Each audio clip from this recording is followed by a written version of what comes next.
was just sitting here thinking, some men be really, really lustful. And this is strictly for the women because I know that women, like men and women, have the same issues alike. But some men of God be super lustful because of past experiences in relationships, which again, we all struggle with things from our past. But when you bring those desires into a godly, healthy relationship where sex is out of the picture, it can make a girl feel so insecure, so insecure, so insecure. And honestly, you shouldn't be having sex, period. So let's really start there. This is about my time in the world when I was still dibbling and dabbling in things I shouldn't have been.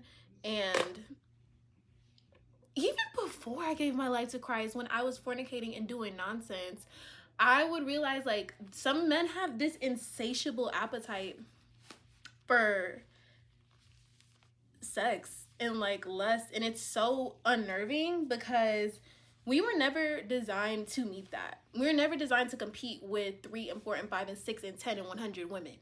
That was never God's design for our minds, for our bodies, for our spirits. Like, it's just not healthy. Like, that person is supposed to be your everything, and that is why God reserves sex for marriage. So it's like, if you've had sex before and you give your life to Christ, you have to really work overtime if it's something that you really struggle with, like lust is something you really struggle with, to kill certain desires that are ungodly, even though sex in the context of marriage is pure. But like, even when you get to marriage, is something that God has spoken to me about, even though I'm not married yet.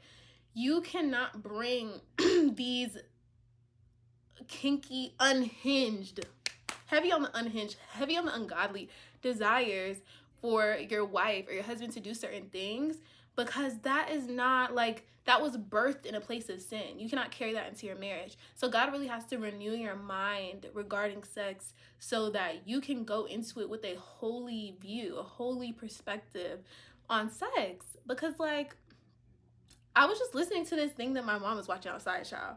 And the guy was like, yeah, I've had threesomes, I've had this, I've had that, da da da da. And yeah, so I just be looking for certain stuff, and I just feel like she's not able to provide. And she's like, yeah, I just feel like I really struggle with that, and I really have to work on being like more sexual and more open to these things. And baby's like, no, baby, first of all, y'all need to be married. Problem number 1. Clock it. But that aside, like, that is the issue. Like, baby, you weren't supposed to be having threesomes. You wasn't supposed to be having multiple women in your life doing handstands and back